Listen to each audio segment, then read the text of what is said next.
Welcome to Impact the World, the show for and about creatives, changemakers, and entrepreneurs. This is a conversation episode where a special guest shares with me what they are creating and the behind-the-scenes journey of their experience.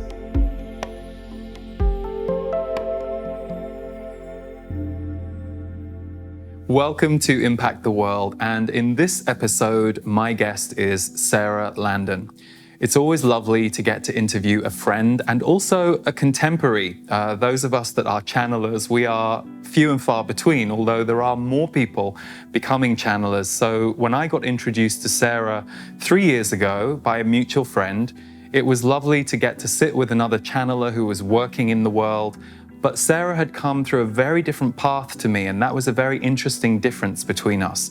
She had had her career in the corporate world, and even though she had been a student of metaphysics from an early age, it had taken her until into her 30s to make the change and start working as a channeler, a teacher, and somebody who is an ambassador of spirituality. So I hope you enjoy this conversation between the two of us. And if you are a regular viewer of the show and you want to support us, it would mean the world to us if you could leave us a rating or a review or subscribe on Apple Podcasts, as we're an independent show, so your support like that means a lot to us and helps other people find the show. Thanks so much. Enjoy this episode with Sara, and as ever, you can find links to Sara's website and aspects of her work in the show notes.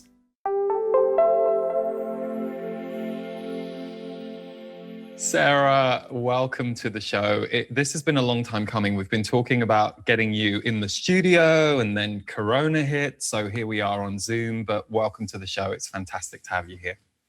Thank you, Lee. I am so looking forward to this conversation with you today. And I have watched many of your Impact the World interviews, and every single time I just hear something wonderful that inspires me. I'm honored to be one of your guests, and I'm so happy that you're doing this podcast because it's so inspiring to people in the world. Yay, thank you. Well, that's the hope and the intent. And I know you to be somebody who really is all about inspiring the next people who are coming out to do their work in the world, and specifically leaders. I think that's one of the things that's most interesting about you and your work. And just in the last year or so, because we've known each other as friends now for 3 years, but I think in the last year or so, you kind of said to me, I'm really here for the leaders, and that's really where I want to be. Yeah, and by leaders, I mean anything from an entrepreneur to someone who's the head of an advocacy organization to a mother who is a stay-at-home mom that every day in her life, she is leading and guiding and showing the way, not only to her children, but her children's friends and their parents and the people you interact with in the grocery store and in the post office. Leadership is a level of responsibility that you know that you have this light, you have this ability to really impact the lives of others just by showing up and being you and speaking your truth and sharing your gifts wherever you are in your life, no matter what walk of life you're in. You're a leader, and the opportunities are there every single day for all of us. So many times people think that they have to have this big platform, and because they don't, they can't live their purpose or share their gifts or create in the way they wish to. And yet, if you will just start and find some way today to make an impact right where you are, the opportunities will just continue to expand for you. So speaking of making an impact, you are now somebody who is out there working with people using your channeled wisdom, but also using your ability as a teacher. And I use the word coach hesitantly, but in many ways, that is something that you have been doing for many years with people on their spiritual path, but also with their work in the world and entrepreneurs. So I'm curious, let's kind of go back to the beginning for you. When did spirituality first enter your life, or when did it first come into your awareness, spirituality and the world of metaphysics that now is so a part of your life? Well, I was actually very young. I was raised in a very loving Christian family. We went to church. I went to Sunday school.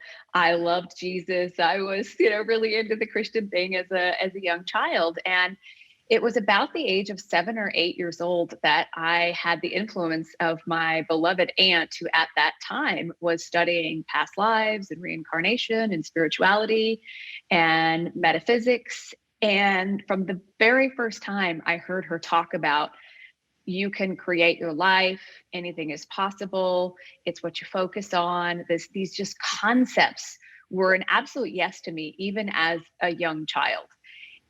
I couldn't get enough of it. And I remember a book called, I think it was Living in the Light. And there's something about just the cover that spoke to me. So I was drawn to that from a really young age, and then tried to rationalize this Christianity and spirituality. I didn't really know what I believed. There was a period of my life where I couldn't even use the word God, because what other people's interpretation of God wasn't what I experienced God as. And then in my late teens, I got really into personal development. I saw an infomercial with Tony Robbins, probably awakened the power within or the giant within. And I was like, I need that. Yes. So I got into personal development and human potential and how to set goals and achieve goals. And then I went to school and got started in the corporate world, actually at a very young age, and just applied all of this incredible wisdom around goals and taking massive determined action and all of these different things, which served and were wonderful, especially in the corporate world where everything is goals driven and results driven and team driven, and got very into personal development of teams and organizations that I worked with. And I feel very, very, very blessed for the experience I had to be in the corporate world. And yet, if I was on an airplane by myself, flying somewhere for my work, I was reading some spiritual book, and usually always channeled information like Seth Speaks or A Course in Miracles. I was very drawn to channeled information. You and I have talked about this, Lee. I truly believe if you are drawn to spiritual information, channeled information, you're remembering. It's allowing you, it's awakening something in you and helping you to remember your own connection to source within you. So I came to this point in my life where on one side of me, there's people telling me to take massive determined action and accomplish goals. And I had really accomplished everything that I set out to do.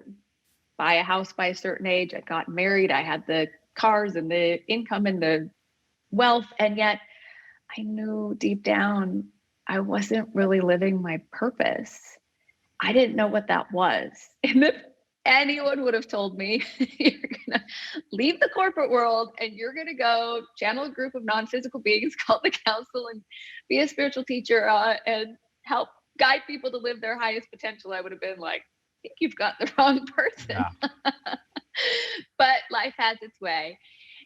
And while I believe that everyone can find their purpose and their path and make an impact in the world in a way that is easy, effortless, harmonious, joyful, by following the energy and letting light guide the way and being willing to allow and not hold yourself in limitation, that wasn't really the path I took.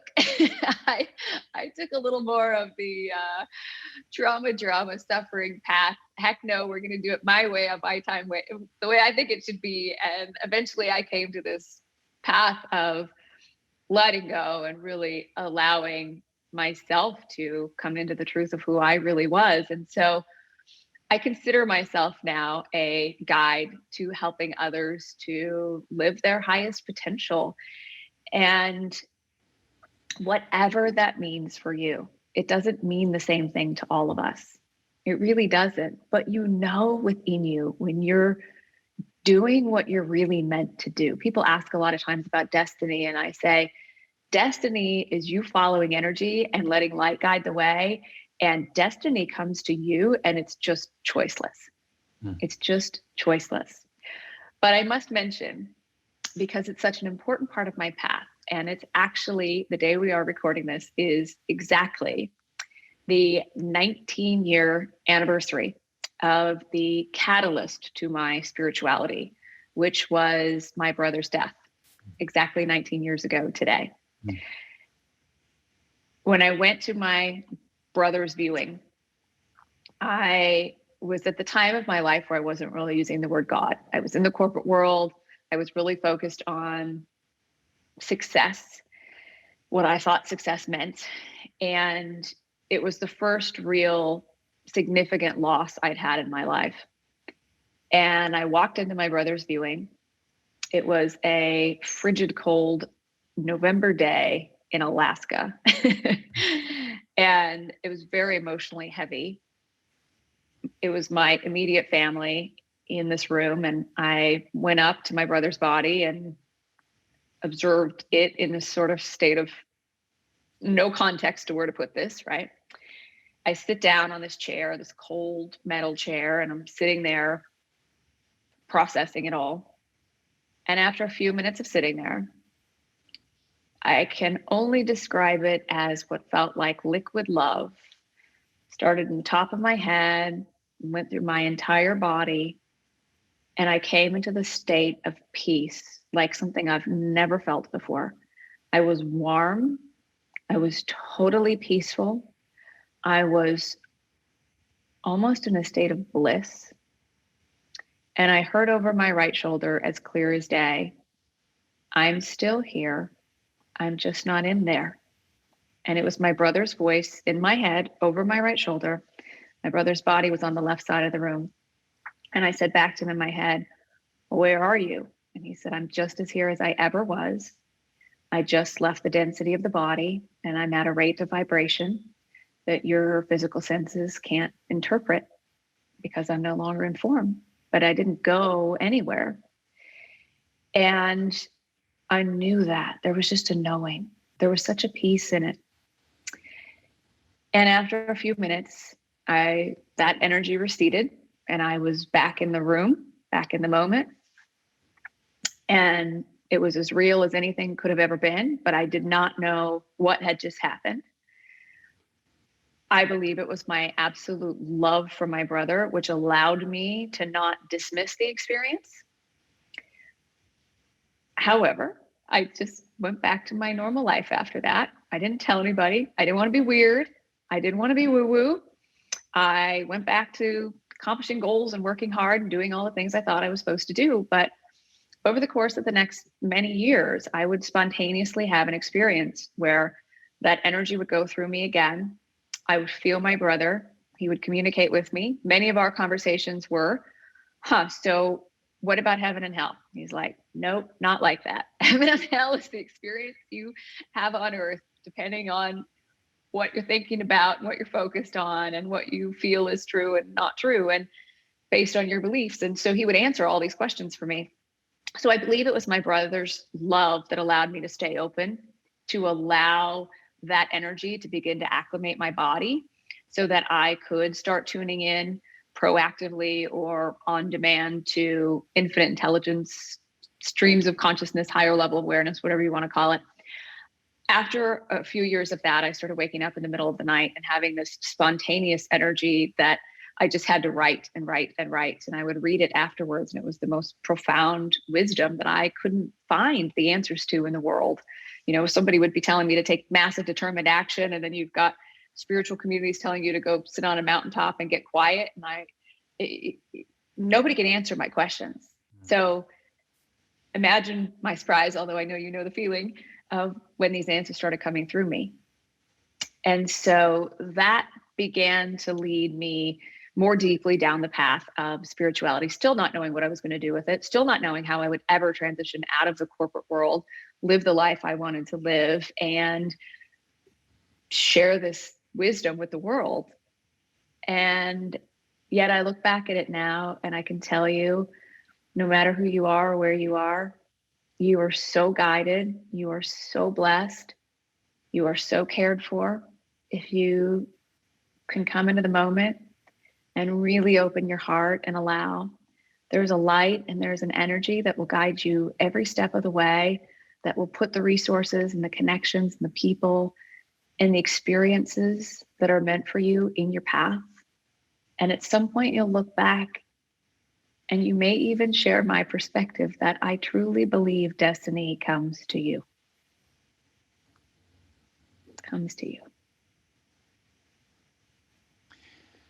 So I'm curious because when you share that, I hear voices in our listeners, viewers, saying, well, how do I get there? Like, what do I, for the people who perhaps don't experience life that way, what have you learned, taught, or experienced about how to attain that level of flow? And perhaps what has to be moved out of the way in order to get there?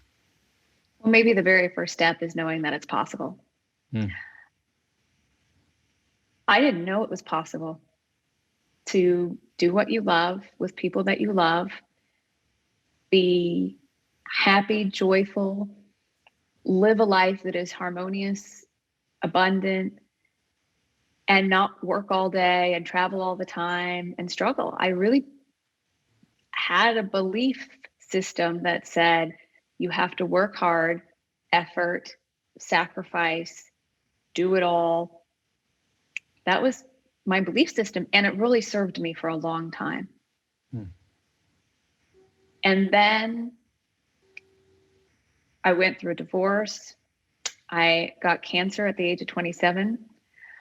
My life seemingly felt like it was falling apart. I can look at it now and go, oh my gosh, everything was falling into place. What I grasped onto so tightly wasn't meant for me. There was something so much better, but I couldn't see it from where I was. I think that's the hardest thing for people. There is this truth and this knowing within you somewhere. You know what you love. If you asked yourself, what would your perfect day be? If I would have asked myself that question many years ago, I couldn't even imagine a concept which would be like, wake up every day, well rested, excited about your life, inspired, get up, have some time for yourself, spend some time in nature, exercise.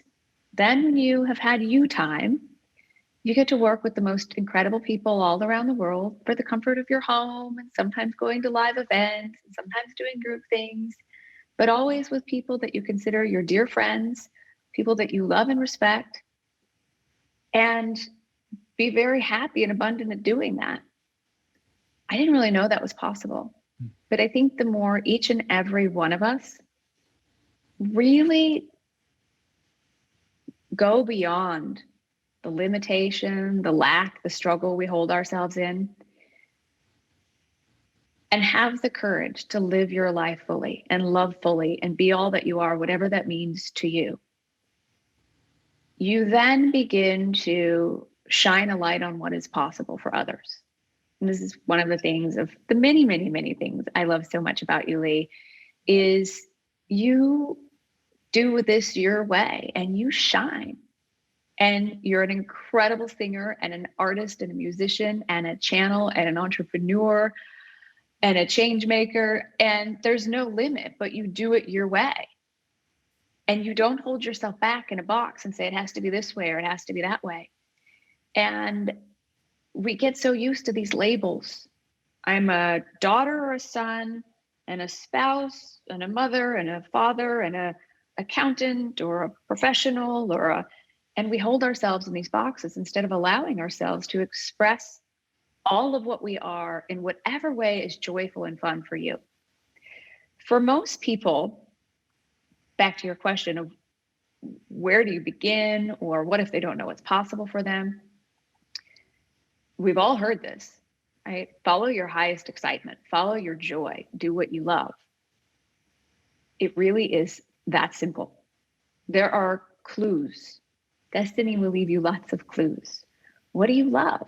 What would you do in your perfect day if you had everything you needed and more, and you could just design your perfect day? And yet that voice in our head says, well, I got to work hard. I've got to pay the bills. I've got to figure it out. I've got to think about the future. And the truth is, all of your power is in the now moment right here. All of your power is right here.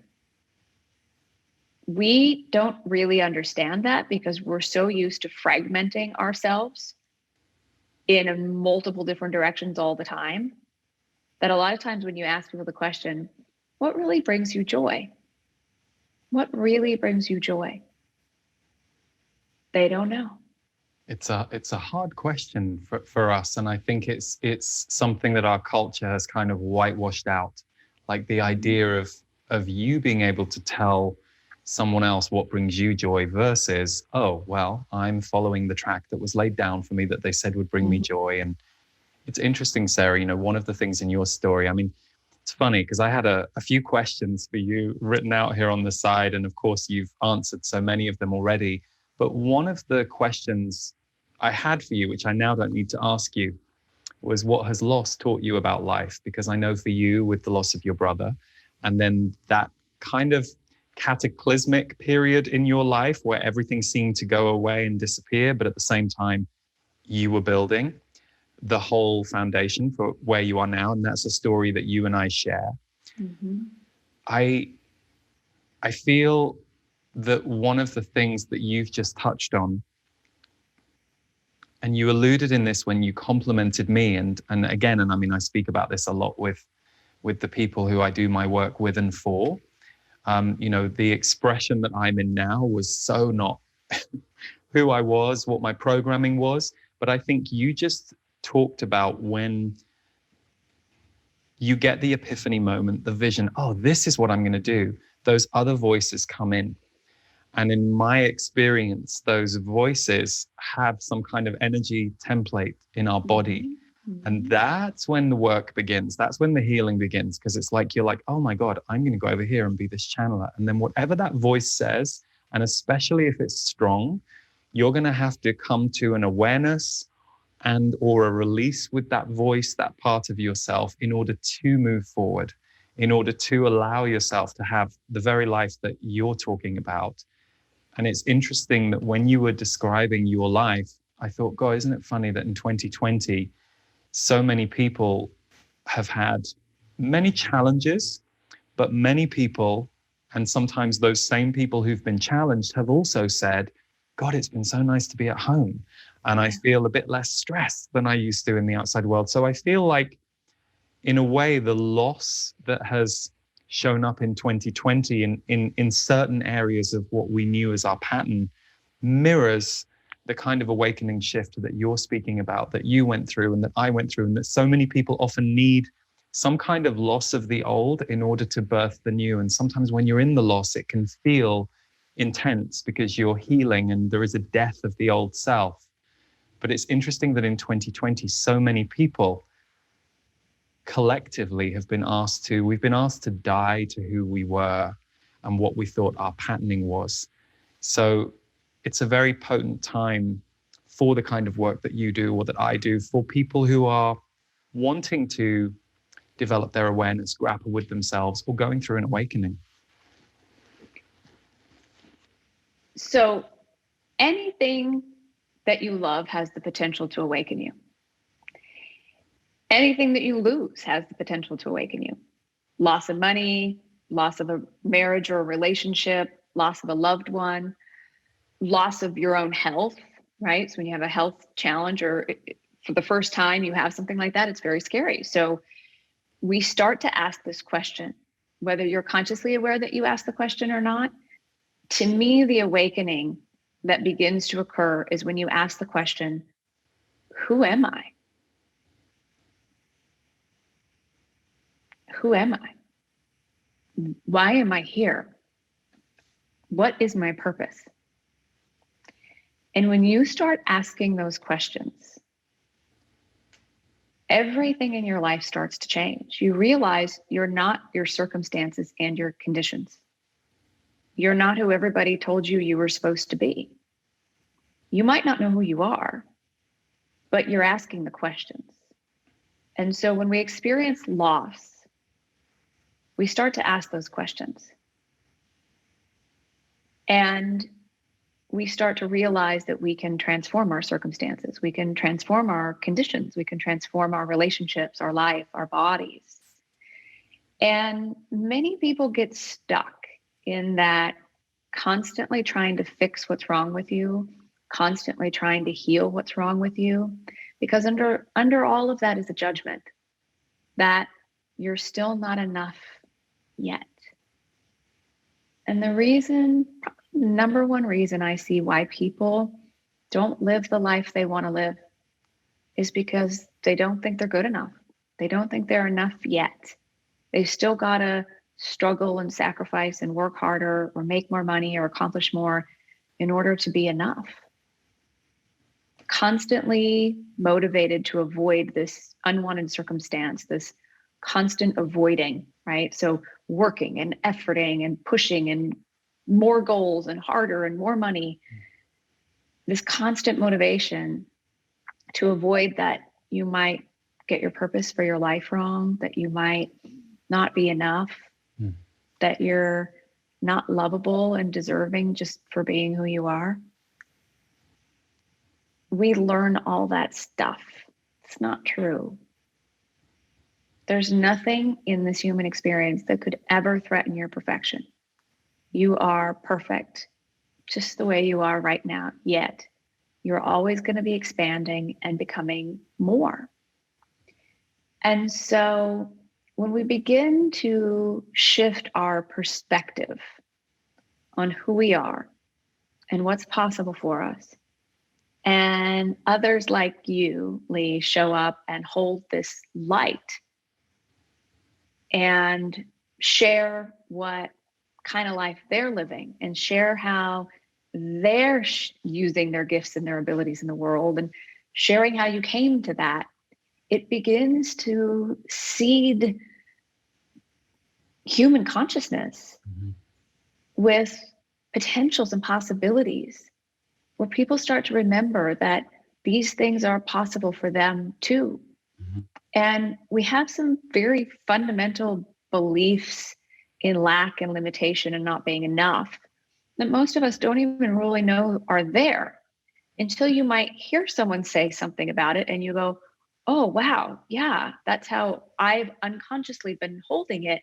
And you become conscious and aware that there is a grander perspective, that there's a higher viewpoint. For example, like I said, at the time, it felt like my life was falling apart. It felt like all these things were happening to me. And now I know, no matter what is going on in my life, my very first step is always a shift in my own perspective.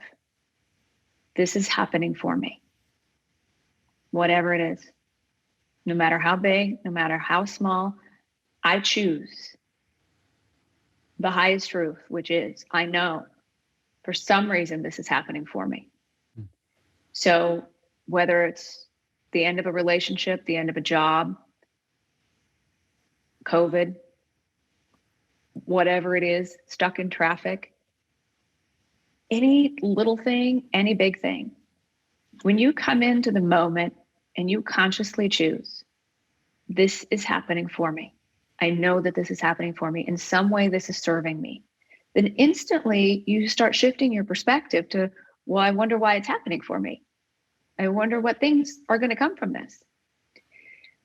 Every single thing that's ever happened in my life that at the time I thought was the worst thing ever, I can look back at now, and I just said this to some girlfriends over the weekend. I wouldn't wish those things on anyone, but I wouldn't be who I am without them. And they're the greatest gifts of my life. I wouldn't be here if my brother didn't make his transition when and how he did. I wouldn't be here if I hadn't been through all the things I went through. And yet I see the gifts, I see the blessings. I have a dear friend whose husband was going in for a third round of removing a cancer that does not respond to chemo or radiation. And she called me the day before, and the words were, it's terrible. Oh, this is just awful. The doctor told us the worst things that can happen, said to be prepared that they might just get in and have to close them back up and say they can do nothing. And I said, well, what would the highest outcome be? What's the highest outcome that you could imagine? And she said, well, they get in there, they get the tumor, they get it all, they fix the rest of the things that need to be fixed. They sew him back up, he's healed, and we move forward in our life.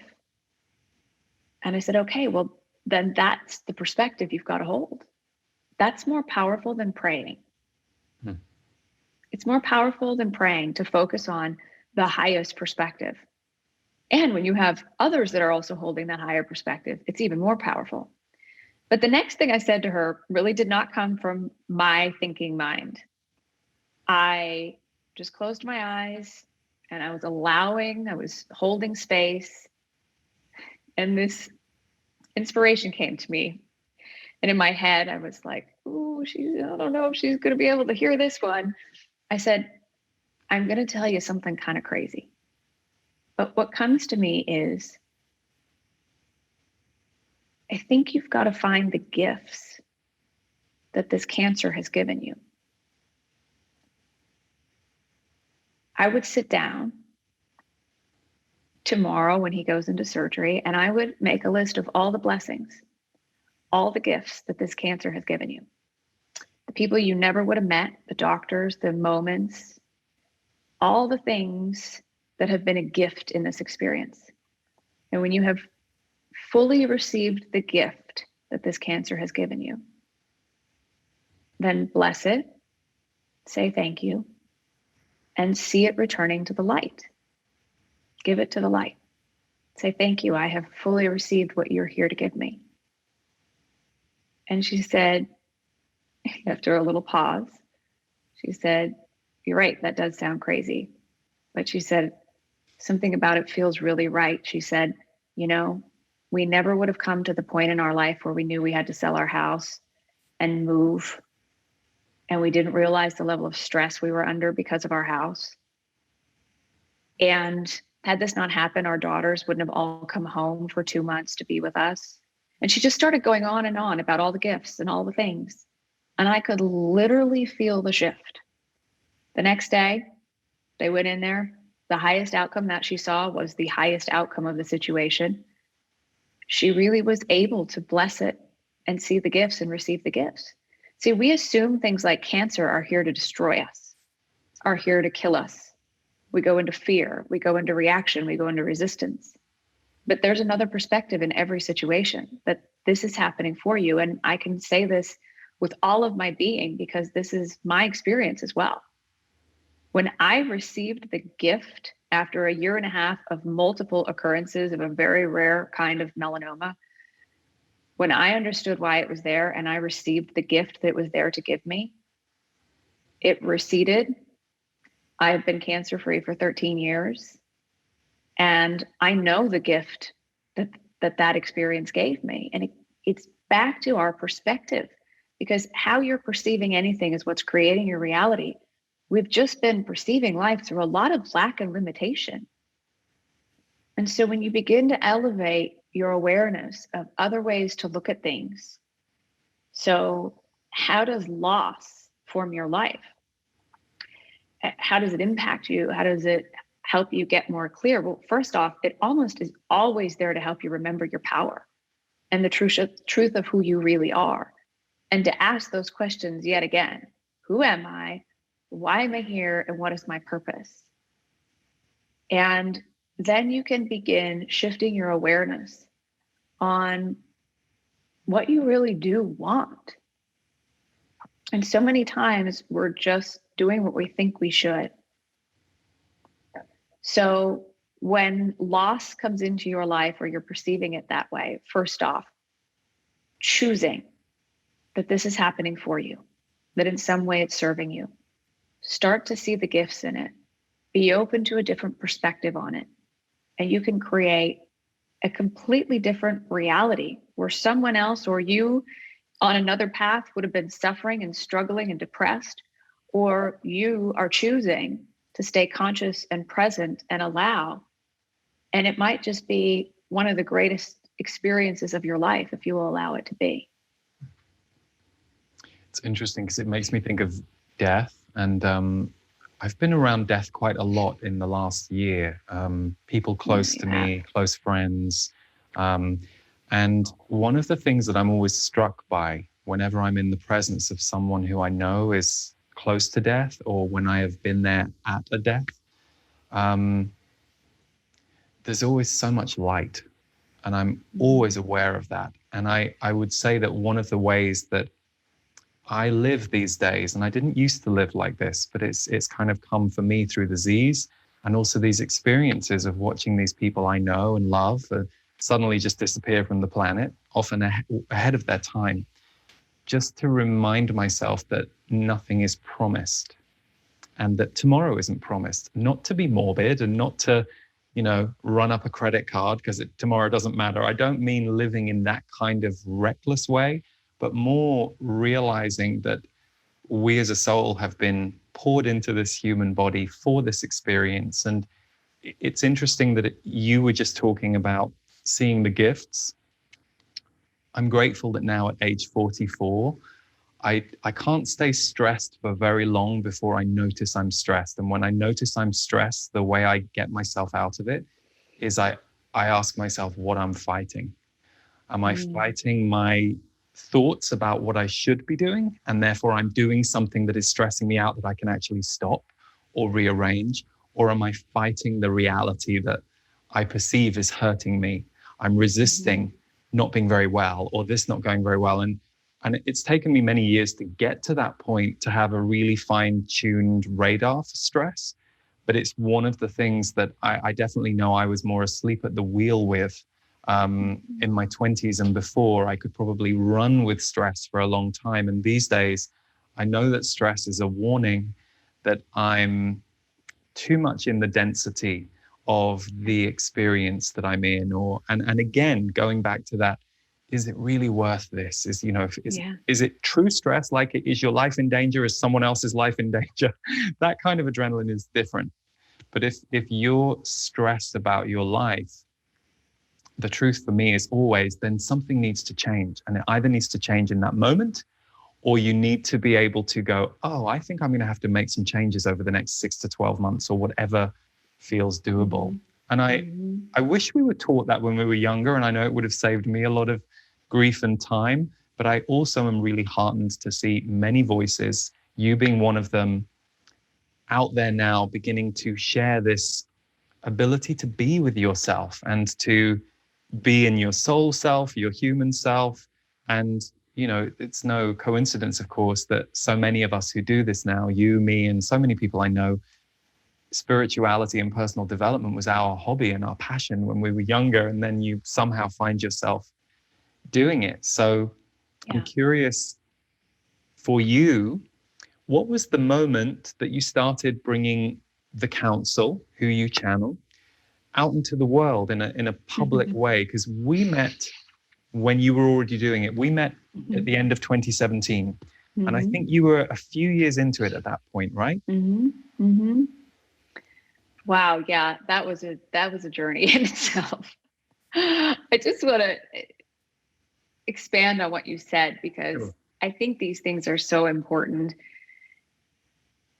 I can play in these levels of consciousness and spiritual wisdom that are up and out there, and I really love it. But one of the things that is most important to me is practical, grounded, applicable tools, wisdom, spirituality in your everyday life. If you can't apply this in your life and watch it change your life in the most incredible ways, then it doesn't matter. Yeah. We've all read the books. It's how you apply it in your life. And what you said was so important. This idea of catching stress before you're broken down and exhausted and sick. And I loved what you said. One of the things that I believe has been a deeper catalyst for what we've been going through with COVID is this awareness of bringing systems into balance, primarily your own system into balance.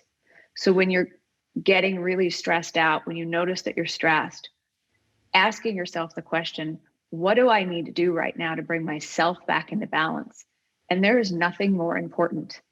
Not responding to that email, not jumping because somebody thinks you need to do something. The most important thing is for you to ask yourself that question. What do I need to do right now to bring myself back into balance?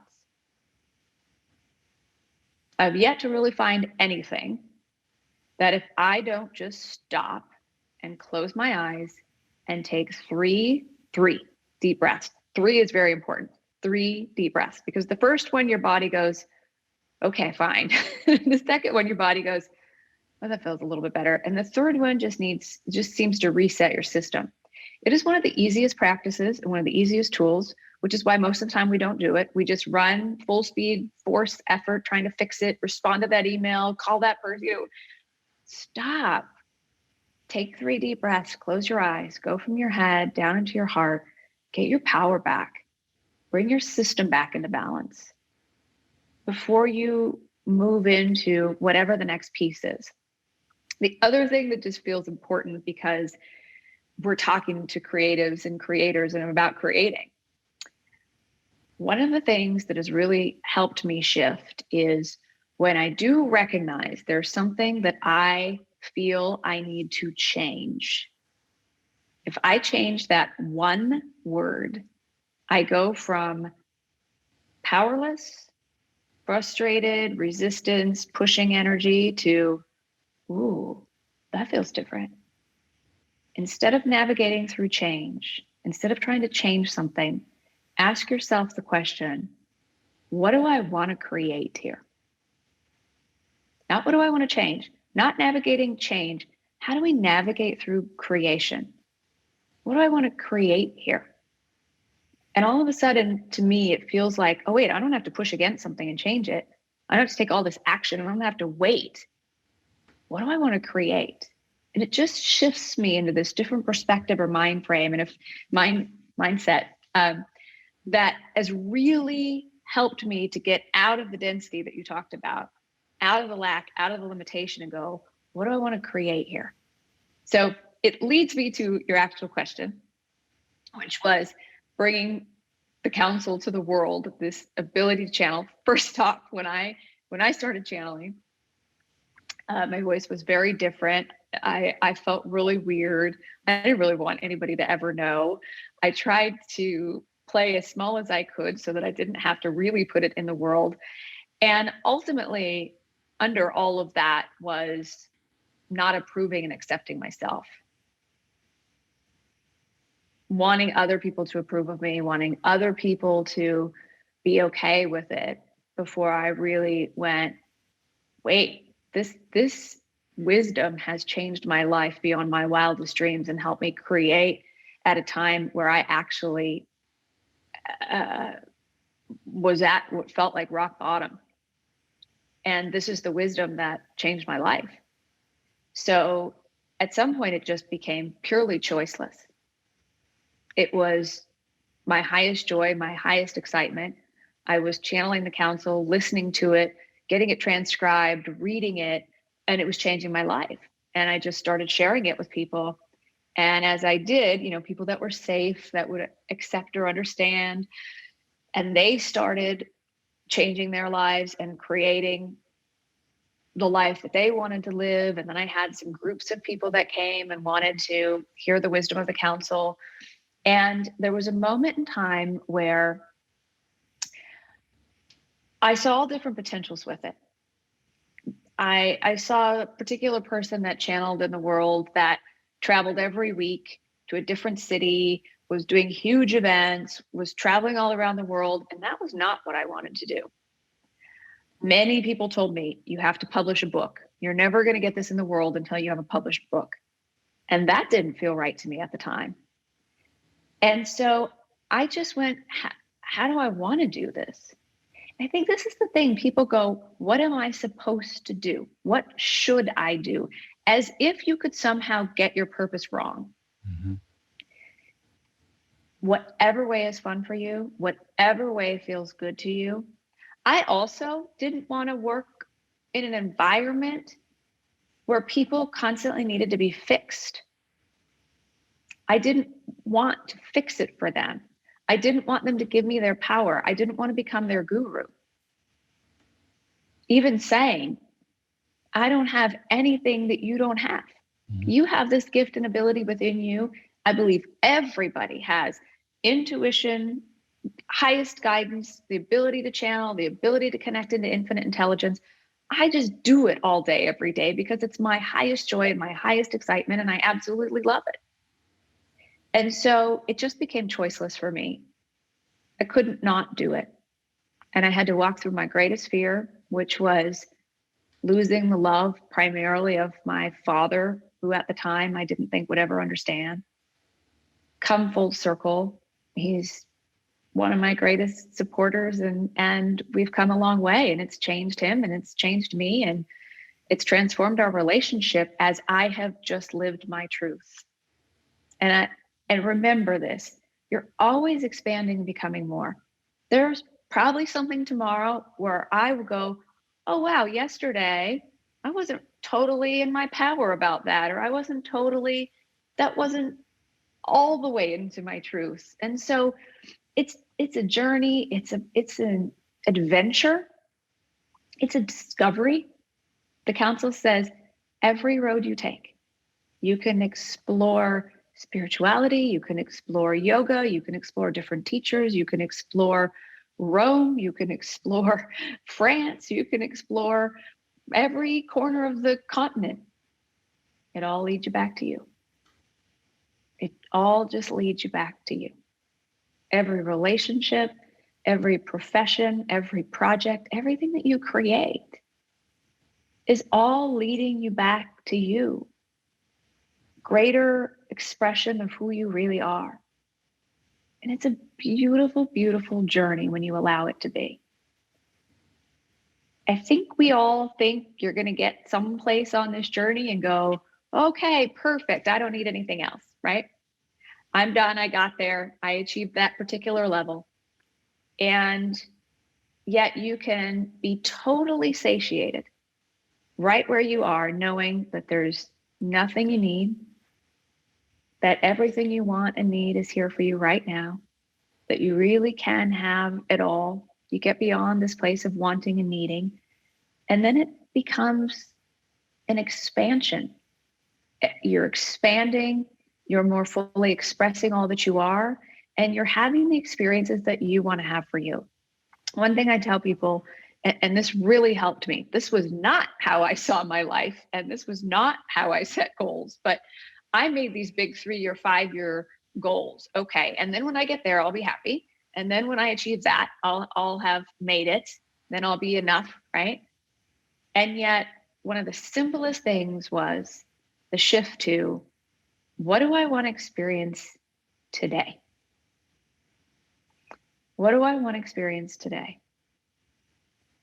And when you start shifting your awareness to that, what do you want more of? Not what do you want to get rid of? What don't you like? What's wrong?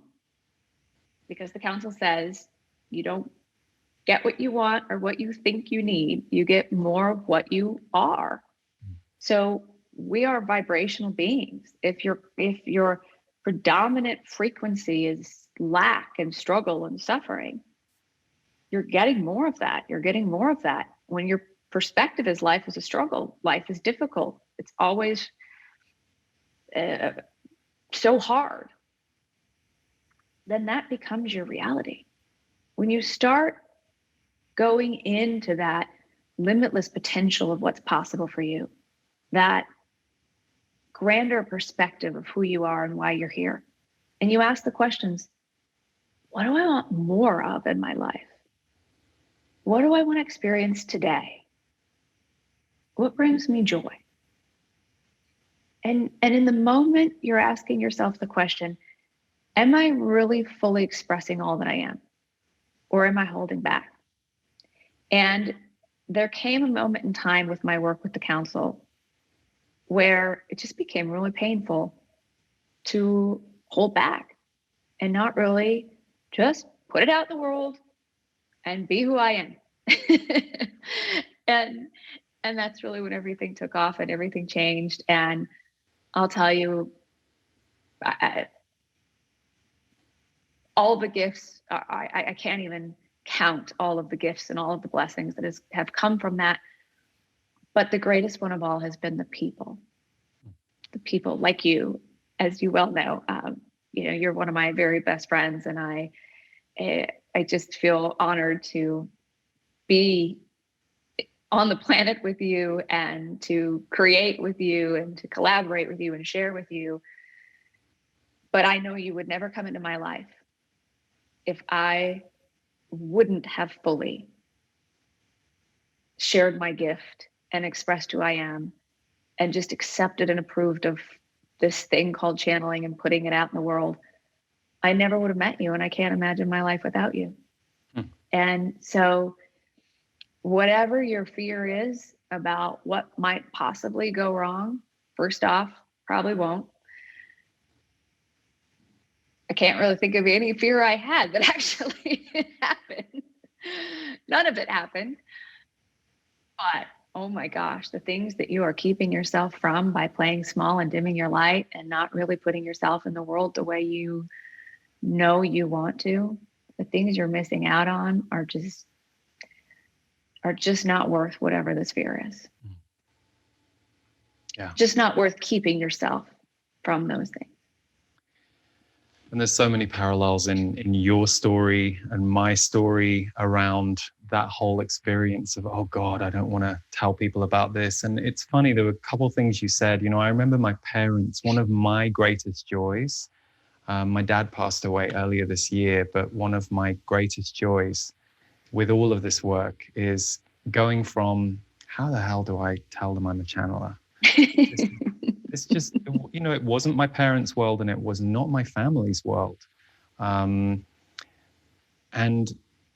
the greatest joys for me in about the last 4 or 5 years is whenever I would do an event in London, my family would come.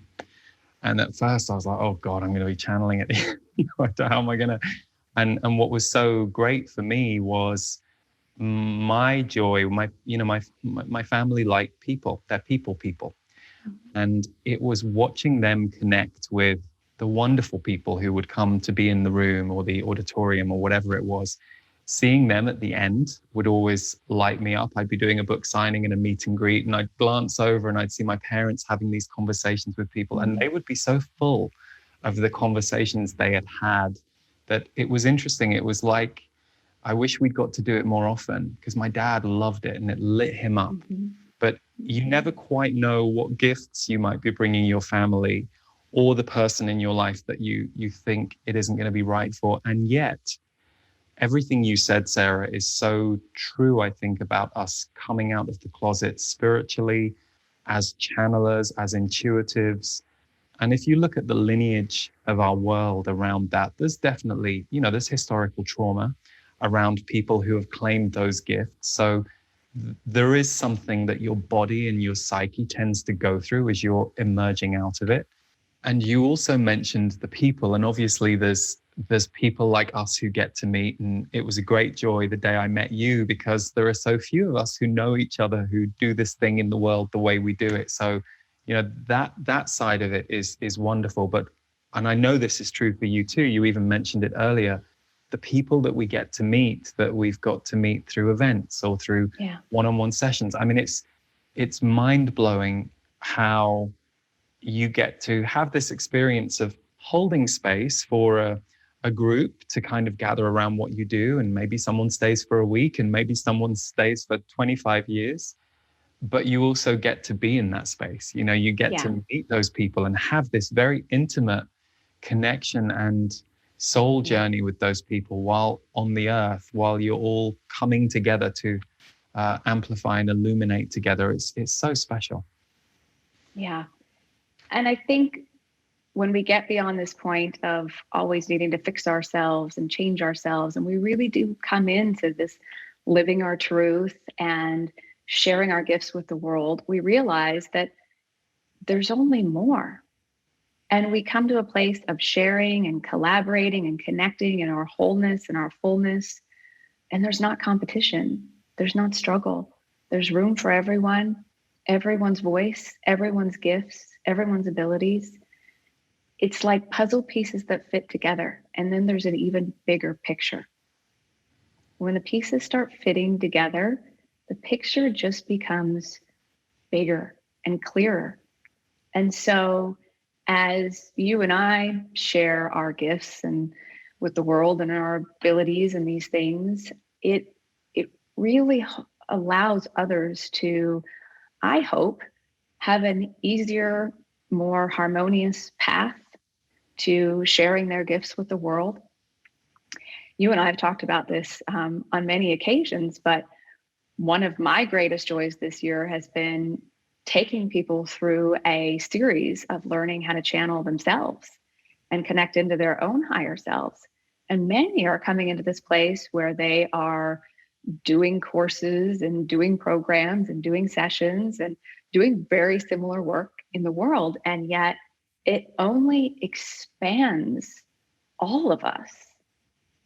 And so when we begin to see it that way, it's so heart opening, but it's so much fun. I never knew. I had a really great life in the corporate world. I worked with amazing people. I loved what I did. I worked on fun projects, but I never could have imagined it as good as it is now, when you really step into knowing you're living your truth and living your purpose, and you come together with other people, your soul family, your brothers and sisters around the world, and just connect and share, and together there's just more. So true. So true. Yeah. Well, Sara, thank you for sharing with us some of your behind the scenes and your experience, because what you just shared is exactly, as you know, why I wanted to create the show, because I think so many more people are coming into their gifts in the world. We're all needed. Now is our time. And I think hearing these pieces of other people's journeys who are in the world doing it, it helps to normalize it. And in much the same way that I believe channeling happens by osmosis. So if you're in the room with a channeled frequency and it resonates with you, you're probably priming yourself to start channeling or to be able to channel. I feel it's the same when we hear conversations like this. And I know one of the things I've really treasured in our friendship has been the ability to talk about the journey of creating and building and kind of how we put these things out into the world in ways that work for us, but also ways that work for other people. So before we go, I know that you have a very, very beautiful community of people who come to you regularly for your master's class. So perhaps just share with anyone who's enjoyed what they've heard from you so far, what your master's class entails. Yeah, thank you. I'm so proud of this community. It was completely an inspired thing of coming together and creating a community of leaders and way showers and change makers that didn't really feel like they had a place in their own lives or communities where they could have the conversations they wanted to have, where they could talk about how they apply channeled wisdom in their life. We also do 2 live video channeled calls and Q&A with the council every month. And then we talk about how we integrate it. And we've created these incredible communities of people. And it's one of the things I'm most proud of. So if you go to saralandon.com and you go into the master's class, you can find a lot more information about that. But I feel it's a place for leaders, way showers, change makers, that they can come, they can expand their wisdom, their awareness, come into a greater potential and possibility of who they are, begin to live it in their life, and really fill up their tank, fill up themselves, and so that they can go back into their lives where maybe they're not having some of these awakening conversations, or maybe they are starting to see people in their own life wake up in ways that they can now be a guide to themselves for others who are going through their own awakening experience. And together, I think we make it a more harmonious, loving experience for everyone who chooses that path for themselves. So I'm very proud of it. Thank you for letting me share. You can find out more about that at saralandon.com. And as ever, we will put all of the links in the show notes. So whether you're listening or watching, be sure to check out the links. Sara, love you so much. Thank you for being here. And thank you for being you and doing what you do in the world. Thank you. I love you. I'm so grateful for this opportunity and so happy to connect with your Impact the World community. So thank you for creating this platform so we could come together and have this conversation. It's my honor and my joy, really. So thank you, everyone, for tuning in. We will see you next time on Impact the World. And to find out more about Sara, please check out the notes where you'll find links to her and her work. Big love till next time. Hi, I'm Lee. I'm an intuitive, I'm a channeler, and I'm hosting something called A Weekend with Lee and the Z's. And for those of you who choose to come along, I will be, first of all, teaching intuitively, but also channeling my guides, the Z's, about the energies and what we're going through right now, but also who we might be able to become in the months and years to come. We'll be focusing very much on the now and the future. And anything that needs to be released will be released, but it's really a Become Your Future Self workshop weekend. And I'm leaving the topics very open so that I can fully respond to those of you who will show up for the event. Even if you can't make it live, just by booking before we get to the weekend, your energy will be included in the mix, so that if you choose to tune into the replays instead of experience the weekend live, your energy will still be counted. So we hope you can join us for A Weekend with Lee and the Z's. If it resonates, we'd love to host you.